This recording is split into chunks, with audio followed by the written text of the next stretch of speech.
Hello guys, welcome to another video. Today we'll be exploring the different types of players in Clash Royale. Starting off with the BMer, which BM stands for bad manners. Basically, this kind of person will spam emotes for the whole match as if their life depended on it. And all of that just because it's quote unquote emotional warfare. And most of the time, it works, especially if you're dumb enough to not just disable emotes. For some reason, Clash Royale keeps making a lot of toxic emotes and even sells them, because they know their game has a lot of toxic kids who want to feel confident, just like this guy. And undeniably, one of the best feelings ever is defeating one of those toxic players. But they will always be part of the game. Next up is the trash player. Yes, this was my deck around August 2020, by the way. This is that one person who still hasn't gotten out of the shell of being trash. He's the guy who invades Reddit by spamming, "I hate Mega Knight, I hate Firecracker," while his deck does not have a single spell. He will complain about how the witch is fundamentally overpowered, while his deck is 6.3 average elixir. His cards have no synergy. He doesn't understand how they even work. He doesn't know the simplest interactions, yet has the guts to say that the game is faulty and not him. Like, dude, if you bothered for a single second to look at your previous matches and see how terrible you play, or manage to just look at some decks that are actually good or understand your cards, maybe you would have been stuck at 3,000 trophies for 2 years. But no, you go for the easy option of complaining in Reddit, acting like the victim, while it's your dumb brain that makes you the victim. Like, come on, dude, just get better. It's skill issue. Next up, we find the meta slave. This person will always look for the best decks in the current meta, even if he doesn't have the resources to upgrade the cards that are good. He will search, as I said, every tutorial, trying to see what's going on, just so he can win. I like to think of this kind of person as a subtype for the trash player, the player who was garbage for so long, he finally decided to get better. But guess what? He doesn't even know how to use those meta decks, then ends up still failing. Could have looked for consistent cards that wouldn't get nerfed in the next update. Let's look at an iconic player, which is the Gemmer. This player will spend every dollar in their wallet just to get the recent stuff, or the pass royale, or simply to rush like those Clash of Clans players. Why bother playing the game when the game itself encourages this kind of behavior of buying everything? He just always has whatever is new, he has everything, everything's maxed out, life is good, but no, it's not for him, because he will always keep buying. It could be a kid stealing his parents' credit card. Now let's look at the most hated player in Clash Royale, the mid-ladder menace.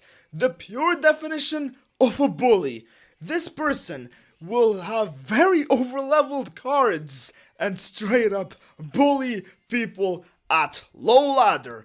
Because when you have a level 15 Mega Knight in Arena 7, what can they do against you? And they will be running the most random deck. But it's not about the skill, oh no. It's about the money spent to make those cards so overpowered, they break normal interactions. For example, Mega Knight should be countered by Mini P.E.K.K.A, but the overleveling denies that. And they'll always pick specific cards like the Wizard, or stuff, one that are greatly impacted by overleveling. Because why would you level up a Musketeer when she's a single damage unit? And they pick the easiest cards, like the Valkyrie, who doesn't require specific timing. Same for the Witch, or the Mega Knight, who has 0 skill cap, as in, no matter how skilled you are, you play him the same way as if you were a beginner. And this is the guy that fills Reddit with those, makes those bullied players fill Reddit with the Firecracker is broken and stuff. he effortlessly demolishes everyone in low ladder, and when he loses one match because some underleveled player, in his eyes, outskilled him, no problem. Let's just overlevel more cards to bully even more players.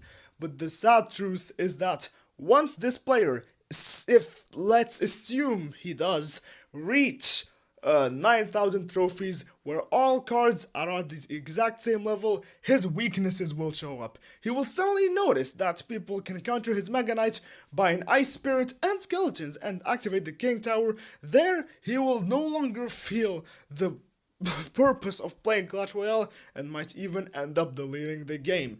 But that's just a tiny part of the long road he has to make anyone in his way regret the day they existed. He wakes up every morning saying, well, God gave me another day to exist and I'm about to make it everyone's problem. And we all hate that player. Last but not least, the homemade deck maker. This is mostly any one of us starting the game. We make a random deck with cards that we like. It doesn't really matter the meta because we don't really know about it. Sometimes there could be a few ones that actually understand the game, but most of us just make a random deck based on what we like, or mostly by individual power of cards like Minion Horde sounds strong alone. We don't think about synergy. It's all about fun. But then there's this one homemade deck maker that manages to come up with a brilliant idea, an idea so brilliant, made of either math or randomness, and he makes this extremely strong deck that ends up becoming meta based on cards that you wouldn't expect to be strong. Like, who expected the Goblin Machine to suddenly be the 6th best card due to a deck? This guy ends up making a meta deck which makes those trash players see them as an idol. The pro players start playing this deck, all because of one coincidence, and all because of pure innovation. But let's be honest, most homemade deck makers don't really know what they're doing. You've already seen my August 2020 deck. It's pure randomness. So, I mean, I remember once and just in general, we make homemade decks just because we don't want to keep following the meta, or we don't even know what the meta is. Like, in my case, I didn't even know that word existed. And it's the core of Clash Royale, the thing that makes the game stay alive and have more creativity, because if everyone was running a Lava Loon or something, the game wouldn't feel so fun, would it? And that's it for the video.